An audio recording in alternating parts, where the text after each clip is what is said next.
엄마들이 해야 될 제일 쉬운 방법은 네. 사가지고 네. 읽고 문제 풀고 나가면 돼요. 엄마는 문제 푸는지만 체크하면 돼요. 아 정말요? 심플해. 너무 심플해. 이렇게 하면은 예. 이 과정을 쭉 하잖아요. 예. 중3 때쯤에 고등학교 모의고사 보면 만점 나와요. 대기자 TV.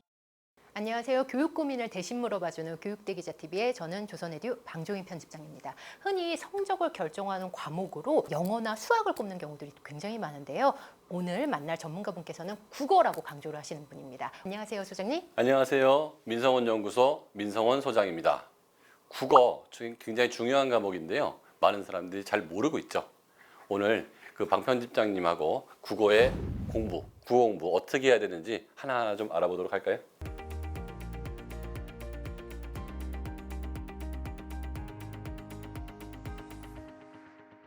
대부분 그러면 국어를 놓치는 이유 중에 하나가 부모님들 같은 경우에는 국어가 모국어니까 그냥 쉽게 할 수 있는 거 아니냐. 그리고 초등학교 때 같은 경우는 읽기, 쓰기, 듣기 이 정도만 잘하면 되는 거 아니라라고 생각을 하실 수도 있거든요. 근데 국어도 아주 그 학년에 맞게 효과적으로 공부해야만 되는 이유들이 있는 거죠. 일단 그 입시에 집중을 하면 예. 국어가 만약에 영어처럼 입시가 쉽다 그러면 뭐 많이 할 필요가 있겠습니까? 일단 입시에서 변별력이 굉장히 크다. 네. 그러니까 우리가 초등학교, 중학교 때 학교 공부 이외에 집에서 자습을 하든 네. 학원을 보내든 어떤 행동을 취하는 이유가 결과적으로 대학까지 하는 거잖아요. 그렇죠. 좋은 대학 잘 네, 가자. 그럼요. 예. 그러면 국어가 좋은 대학 가는데 아주 필요하다 그러면 네. 해야 된다는 거죠. 마찬가지로 국어 공부를 왜 해야 되냐라고 물어보면 길게 얘기하면 어차피 우리말이고 사회생활 할 때 필요하다. 이건 담론이고요. 입학에 지대한 영향을 미치고 있다. 그러면 지금 준비를 안 하면 재수, 삼수 할 가능성도 있다. 이걸 준비를 잘하면 의대든 뭐 경영학과든 공대든 내가 갈 수 있는 대학에 공통 과목으로 필요하다. 네. 그럼 준비해야 될 이유는 충분한 거죠. 그 이유가 뭐냐면 2015년 정도부터 네. 수능 국어가 갑자기 어려워지기 시작했어요. 어려워졌죠. 옛날에는 영어가 절대평가일 때는 그야말로 국영수로 대학을 갔잖아요. 그때는 1번 변별력이 수학이었고 그렇죠. 2번이 영어였고 네. 3번이 국어, 네. 4번이 탐구였거든요. 근데 영어가 절대평가로 딱 빠져주니까 수학 하나 남은 거예요. 그러니까 국어는 커트라인이 뭐 1등 커트라인이 97점 이렇게 됐었는데 이게 이랬다가는 수학이 너무 한 과목으로 변별력이 커지다 보니까 수학하고 국어의 1등 커트라인이 비슷해지게 내려온 거죠. 네. 근데 어느 해에는 국어가 2, 3점이 더 낮은 거예요. 다시 말하면 저는 수학은 공부의 왕이라고 하고 입시에 네. 국어는 입시의 여왕이 이제 됐는데 아, 여왕. 네. 네. 옛날에는 삼총사였잖아요. 국영수가. 그렇죠, 그렇죠. 근데 영어가 불렀죠. 영어는 절대평가로 빠지니까 이제 영어는 변별력이 많이 없어졌고 음. 그런데 그 여왕이 왕자리를 넘어서는 해가 많아지기 시작했는데 2019, 20, 21, 3년 연속 국어가 더 변별력이 컸어요. 불국어였죠. 예. 네. 근데 이게 왜 이렇게 될 수밖에 없냐면 수학을 어렵게 내잖아요. 네. 이게 파급 효과가 엄청 커요. 예를 들어서 파급력인가요? 예. 파급 효과가? 아, 네. 수학을 어렵게 내버리면 초등학교, 중학교, 유치원서부터 수학 공부에 광풍이 분다고. 그렇죠, 그렇죠. 국어는 어렵게 내도요. 1도 국어 자격이 안 늘어요. 왜냐하면 수학은 굉장히 오랫동안 시스템이 잘 구성되어 있고 네. 좋은 학원에 교육기관이 많아요. 근데 국어는 초등국어는 거의 논술, 독서, 네. 중등국어는 내신으로 세팅이 되어 있어가지고 이 입시를 맞춰줄 수 있는 고등국어만 가능한데 고등학교 때 국어를 갑자기 한다고 해도 실력이 또 안 늘어. 그러니까요. 그러니까 국어가 이렇게 어렵게 나온다고 해도 초등학교, 중학교 국어 사교육 광풍이라는 게 거의 안 느껴지잖아요. 제 생각인데 수학 한 과목으로 변별력을 두는 건 너무 심하고 네. 탐구는 선택에 따른 유불리가 존재하고 네.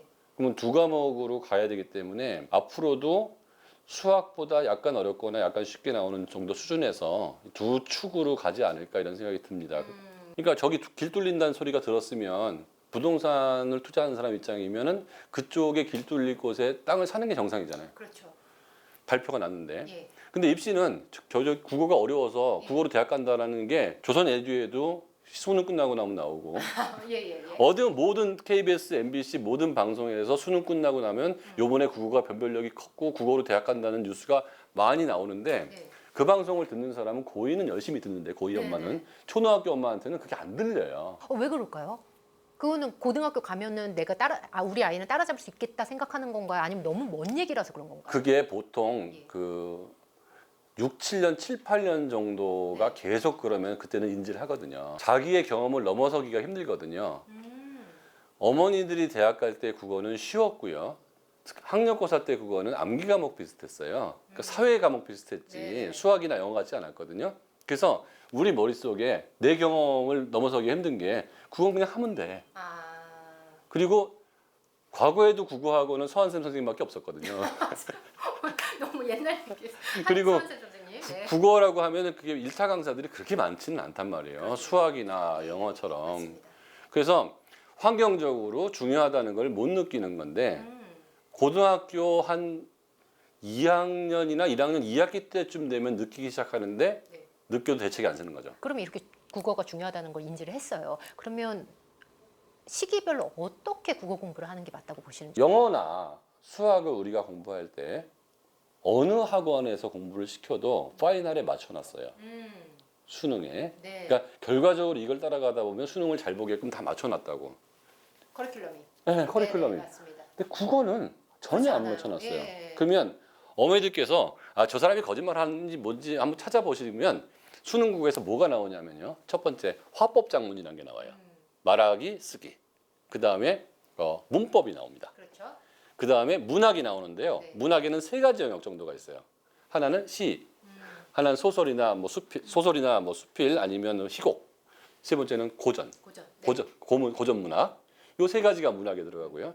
나머지가 다 비문학 독서예요. 네. 그러니까 어려운 독해력.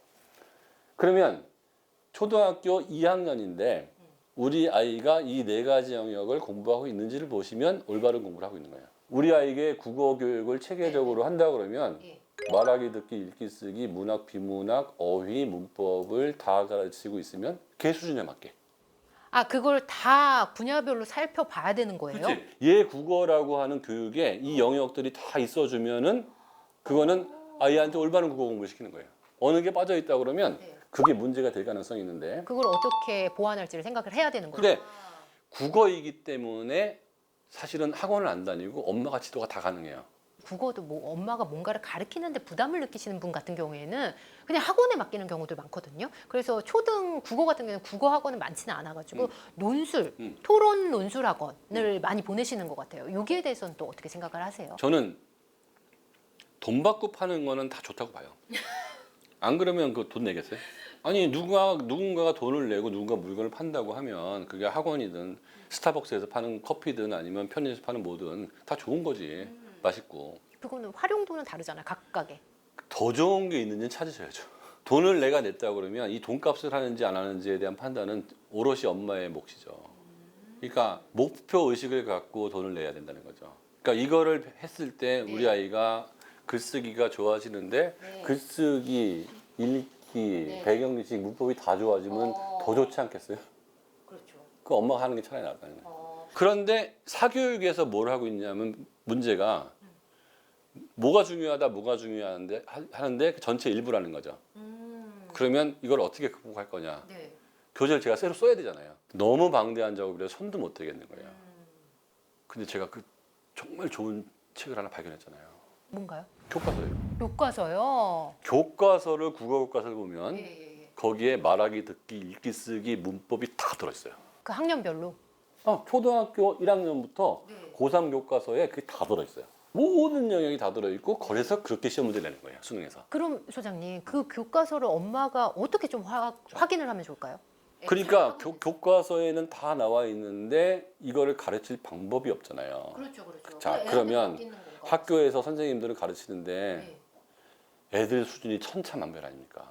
3학년 교과서인데 3학년 성적 중간 아이한테 딱 맞춘 거거든요. 그렇죠. 못하는 아이한테는 어렵고 잘하는 아이한테는 너무 쉬운 거야.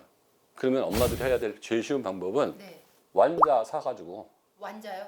자습서 사가지고 네. 전 일은 할 필요 없다고 보거든요. 예. 기억, 니은, 디귿 나오니까 네.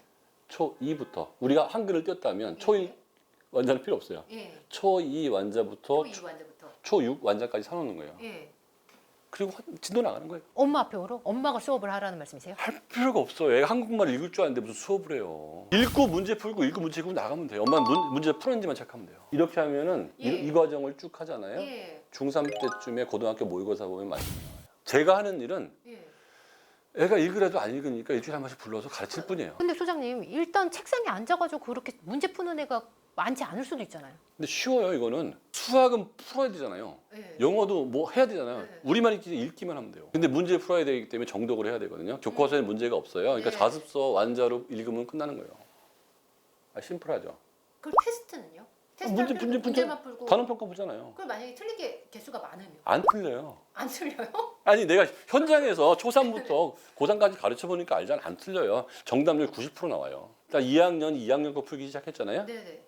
자기 학년 거 한 학기 거 푸는데 한 달 반이면 풀어요. 하루에 한 30분만 공부하면. 네. 그러면 2학년 2학기 거 풀면 돼요. 근데 많은 분들이 뭐 거기에 나온 교과서에 있는 거는 일부 수록된 거니까 그 관련된 교과 연계 도서를 찾아보라는 등 아니면은 여기에 뭐 어떤 분들은 전혀 그럴 필요 없어요. 문제도 풀지 말라는 분들도 많이 자. 계시거든요. 국어 같은 경우에는. 왜 문제를 풀어야 되느냐? 문제 안 풀면 정독을 안 해요. 그리고 내가 잘 읽었는지 문제를 체크해야 돼. 자, 돼요. 완자 이용하는 방법 알려드릴게요. 네. 첫 번째 피면 단원 평가가 나와요. 단원 이 단원의 목표 한번 크게 읽게 하는 거예요. 엄마 앞에서 쭉 읽어. 이 단원에서 이거 배우는 거다. 첫 번째 넘기면 새로 나온 어휘가 나온다고.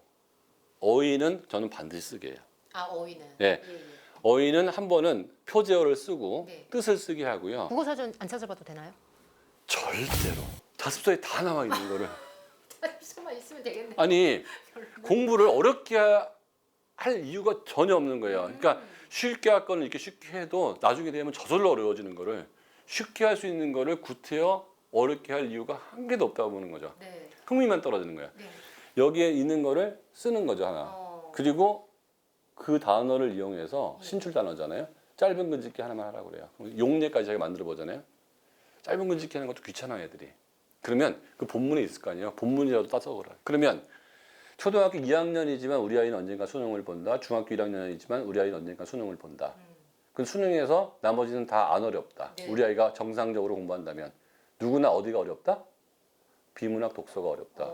그러면 어릴 때부터 비문학 독서를 잘하는 기술과 능력을 키워주는 게 제일 좋겠다. 이 생각을 갖고 국어를 가르치는 거예요. 그럼 비문학 독서를 잘하기 위해서 3가지 요소가 필요해요.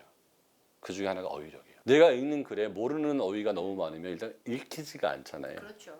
두 번째는 문장 구조 분석력이에요. 독해력. 그러니까 문장 구조를 잘 읽고서 뭐가 뭘 뜻하고 그래서 그러므로 뭐 이거는 누구를 설명하는 글이고 이건 누구를 설득하는 글이고 A 이론이 B 이론이 반박을 하고 이게 구조 분석이거든요. 이건 일반적으로 독해력. 여기까지 나오면 수학하고 국어를 봤을 때 국어가 조금 쉬운 수준이에요. 최근 몇 년 동안은 네. 이 수준을 넘어서요. 국어 시험 문제가. 네. 배경 지식까지 물어봐요. 아 배경 지식이요. 배경 지식이 있는 사람이 해석할 때하고 없는 사람이 해석할 때하고 독해가 완전 차이가 날 정도로 배경 지식이 있는 애한테 유리해요. 그러면 우리가 국어 공부를 하면서 초등학교 2학년이지만 이 3가지를 키워주겠다는 마음을 가지면 돼요.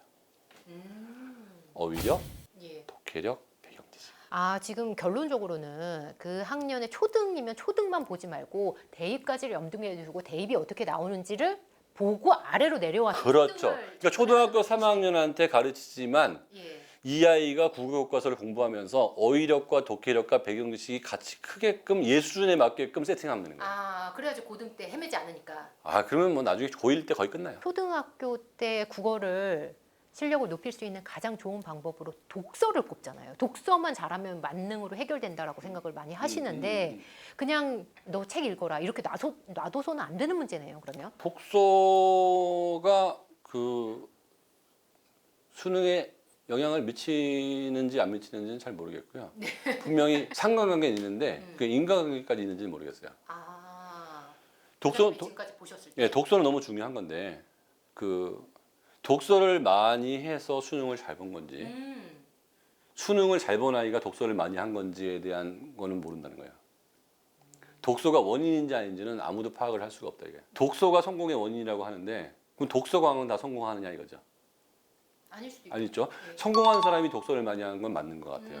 내가 중동, 휘문, 숙명을 가도 다 덤벼. 용인에 가도 다 덤벼 이런 애들이 있어요. 왜? 공부를 너무 잘하는 거야.